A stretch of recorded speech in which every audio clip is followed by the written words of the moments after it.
All right, let's look at some funny news stories. People like funny news stories. This is bullshit, Sam. Football. I'm going to talk about football on this show. No. This is the maddest thing I've ever seen. Like they are having a laugh, right? So you know Xavi, remember him, legend Arsenal midfielder. I know this sounds like such a deviation, but that's what we do on this podcast. It's all over the place, right? So Xavi, right, legendary Barcelona midfielder, one of the best players of his generation, glittering career. He's out and he plays in Qatar now. Getting that big oil money. Oh yeah, he plays for a club called Al Sadd. And they're a big Qatari sports club. They've been picking up loads of ex, kind of legend footballers to go there, right? And he's won a fucking prize. It's so mental. I can't believe this is real. So there is a bank, okay, who are out there in Qatar.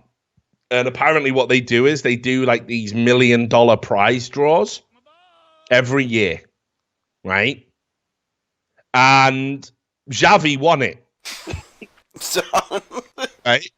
I know, it's mental, right? He's won it. And this bank obviously has ties to all of the clubs and ties to the league. Of course. So Xavi put this statement out, right? Right? I know, it's mental. I can't believe it, mate. I can't believe it, right? Winning the 1 million cash prize was an unexpected but welcome surprise. I had opened my account at Doha Bank on December 5th, 2016, as I had taken an interest in their program after hearing about how Doha Bank encourages as if customers. He's just plugging them, mate. It couldn't be any more obvious. I'm so thankful for this prize from Doha Bank, which offers the #1 service in the country. Yep. Right? What the fuck? So I take an interest in their program after hearing about how Doha encourages their customers to save money and get a chance to become millionaires, as well as the opportunity to win other cash prizes. I started to invest with the Aldana Savings program, aiming to win the 1 million. It sounds like a sponsored post. Oh, dude, it's sounds unreal. like it's going to be a hashtag ad at the end of this tweet or something. Today, I can say I'm happy I opened an Aldana savings account and invested my savings. I would like to thank Doha Bank for this opportunity, and I wish the same luck unto the other Aldana customers in the future. So one of their most high-profile sporting customers who literally hasn't had the account a year wins their $1 million prize draw, gives them a glowing endorsement about how they save money and can make people millionaires. Absolutely ridiculous. I mean, look, far be it from me for than a games review that shit was, mate. Right. So far be it from me to suggest that any corruption has taken place there, right? But I don't know if people know a little about Qatar and how fucked up Qatar actually is. It is unbelievable. They're one of the biggest human rights violators in the world right now. They're going to be hosting the World Cup in 2022, I think is the one they won, which is absolutely ridiculous. They have no sort of historical ties to football, sports, anything like that. I mean, as a country, they were only independent from like the 70s, early 70s.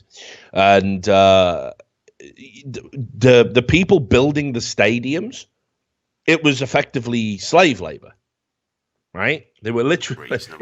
Let me find it. Qatari slavery, right? Here you go.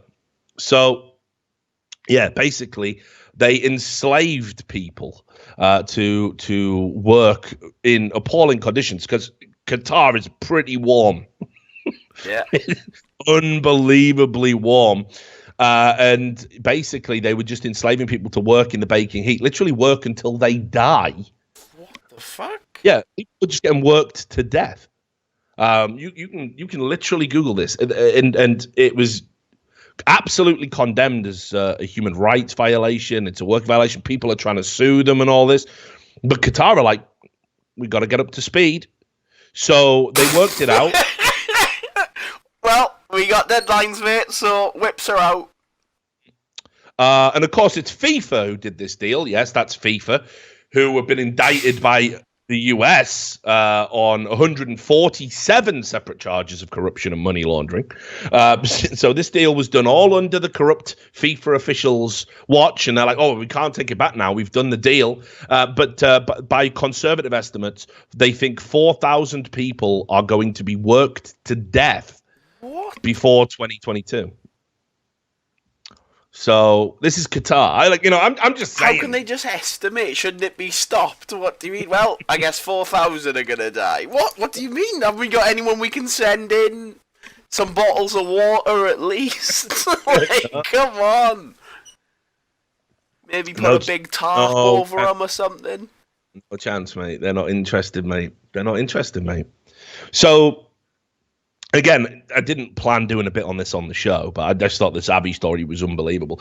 People can go and, I urge you to do it. I think there's some good write-ups. I think the Daily Beast did a good thing. There was an article called Qatar's Slave Labor, Why It's Getting Worse or something like that. I remember reading that at the time. People can go and look at these numbers there. But it is absolutely ridiculous. And, of course, on top of that, it's a country that has implemented Sharia law. Sharia, the Wahhabist interpretation of Sharia law. Yes, that's the bad one, right? That's the bad yin. That's the old death to the West and all that. Yeah, and as a result of that, people are like, well, will you be able to consume alcohol and stuff? And as a result of all the money that comes into the country, they've actually relaxed that law for people who aren't Qatari nationals in certain hotels, right? And there's one business in the whole of Qatar that is allowed to import alcohol and pork. No one else can do it. No one else can touch it. So, literally, if you're a Brit going over there for the World Cup. How is that reasonable? How is this allowed? Oh, and also as well, they did a modesty, what they called a modesty campaign, and they told tourists, including ones coming to the World Cup, don't wear skirts, leggings, short dresses, or tight clothing. Men shouldn't wear shorts. Yeah, let's call off the World Cup this year, shall we, boys? Let's just cancel it. Right?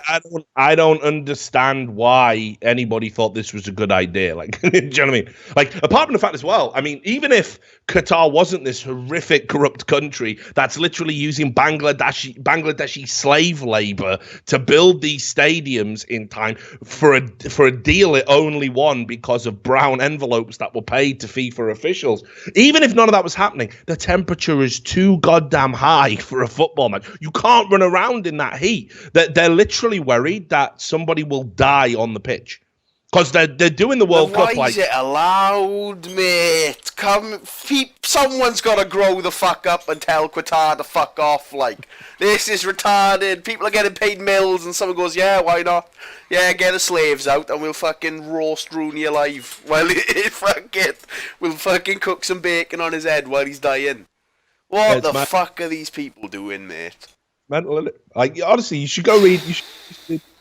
You should read up on it. Honestly, it's mind blowing how fucking retarded this whole thing is. Like, I'm just like, yep, Qatar, the perfect place for a World Cup. You know, the World Cup where we all come together and we celebrate, different cultures, and we all have a drink and we all party, and it's all about the football. Yeah, let's. The stadiums are built on death. Enjoy that, right? You are literally sitting on the bones of some poor Bangladeshi worker who got horse whipped to death because he couldn't lift bricks anymore. Have fun in your fucking VIP seat while you're doing that, while you sip on your non-alcoholic beverage in the blazing 6,000 degree heat. If you got shorts on, by the way, 100% stoned to death. 100% stoned to death. Yeah, Qatar, the only place that's hotter than Qatar is fucking Mercury, right? Let's have a World Cup there, shall we? It's mental, but so unreasonable, mate. Imagine how much money was given to allow this. Yeah, it's unreal. And obviously, hey, it's all right because a bunch of fucking cunts at FIFA got money. Yeah, it's all good. I'm in a bathtub of blood diamonds, mate. Give a fuck. That's just there, fucking, lighting a cigar with a fucking, Bangladeshi blood-soaked $200 bill. You know what I mean? Fucking, it's unreal. You can't believe it's real. Like, this should be talked about way more. It's an absolute disgrace. It's modern day slavery. Do I need any more words added to that sentence to be unreasonable? They don't give a fuck, mate. Like, serious. Like, literally, it's like, so FIFA, yeah? What would you say the values of football are in that, right? And it's like, oh, yeah, it's about coming together, representing, diversity and all of that, and the unifying joy of football, or even the people who call it soccer. Yeah, and our countries come together and we compete on the pitch, and it's all handshakes and sportsmanship, and fans get to interact, and it's just a beautiful thing. It just shows that football is its own language. All right, so a country that traffics in slavery, how does that just fit into your ideals? Yeah, but money as well, though. Sorry, we left out. Yeah, blood diamonds is also in that triangle somewhere. 100% left out all the mills, didn't we? Sorry, yeah, there's all that stuff, but mills. It's wild as fuck. It's wild as fuck. Honestly, I've never seen anything like it, man. Imagine if, like, a big footballer just dies in Qatar, mate. You just hate. I remember watching a game when fucking Mark Vivian Foe passed away, and obviously we all remember Mwamba, who fucking fortunately didn't die. And it's a horrible thing. It's a fucking horrible thing. But let me tell you, your body's going to be working overtime, and I don't mean like Top Gun. Yeah, it's like fucking a horse race, isn't it? When the horse just dies, it's going to be the exact same. You've got to sprint in extreme heat. Let me just see if I can find out what the temperature is going to be in Qatar for the World Cup. Warm. Forecast is warm. Let's have. Okay, here you go. During the average daytime, most of Qatar exceeds 120 degrees Fahrenheit. That's 50 degrees Celsius. Oh, get me out, mate. You literally fry an egg on that. 25 is like, a bit beefy, innit? 30 is beefy. That is just death. No. I mean, and so, yeah, we'll just, I've seen no problem with this. Like, that is just so insanely They're going to have to make it like a roof with, like, massive space air conditioning. Well, here's actually one of the things Qatar said they were going to do is that they were gonna fix it. They were gonna fix it. They were gonna invent new technology, special cooling technology. Right. Well, they can't just say we're going to invent it. Yeah, we'll fix it, mate. We'll invent something. This was a move approved by a FIFA task, right? That they were like, and Qatar said, "We'll just invent the technology." That is literally like, give me a mill. We'll just fix warmth, but we'll just fix warmth. I'll fly you to the moon, Sam. I'll come up with a cure for warm, and then I'll get back to you. No. Here you go. Here's the thing. Here's the fucking. It was on the BBC. Right. The invention we came up with was a syringe full of ice water. Right. So look at this. Right. Look. Straight to the temple. It's fun. So Qatar have said we are definitely going to do it, and look, you can see all these artist impressions of special stadiums with like all. You're just drawing fancy shapes, mate. That don't mean nothing. Yeah, it's bad, isn't it? Right. And then, like, look at this, though. There has long been skepticism about whether or not it could be done. And, like, there's, like, scientists in there saying, and architects saying, yeah, we just don't think it's not happening. Yeah, it's just not really possible, is it? But look at this. Like, here you go. So Graham Maidmont, a professor of air conditioning and refrigeration at London South Bank University, said, basically, you need to use the heat to produce cold.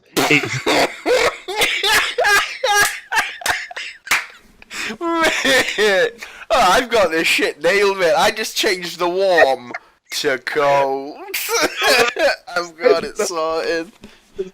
He goes, it's doable, but it's going to be very, very expensive.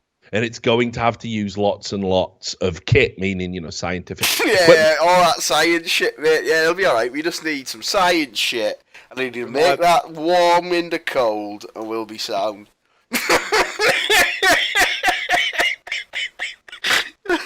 It's a bit of science shit and some warm to cold converters, mate. We'll be fucking ready. It's like alchemy, isn't it? Like, you're just fucking... I will spin the straw in. Couple of slaves in here now, they'll cool us right down. Couple of slaves with some big fans. But right, that's what we need. We need 4,000 slaves and some palm leaves. It wouldn't even surprise me if actually that was the Qatari solution. Like slaves and palm leaves. You've been building the stadiums. Yeah, actually, we're extending your contracts by another year. Oh, what? We building another stadium? No, you will be wafting fans. We haven't got enough electricity for all these. You'll be wafting fans. You must chase every player around the pitch and keep them cool constantly. By blowing on them with a straw. It's unreal. And again, you can see the average temperature is going to be like, even they're saying even in the stadium, if it was cold, it would still be 41 degrees Celsius. It's mental, mate. Like, this is the dumbest idea of all time. It's like literally like you may as well have organized to have a fucking tournament on the moon. It's just so dumb, like. I let you off once before, but you still got the nerve to come back here and make trouble again. Get me, children. What does it all mean?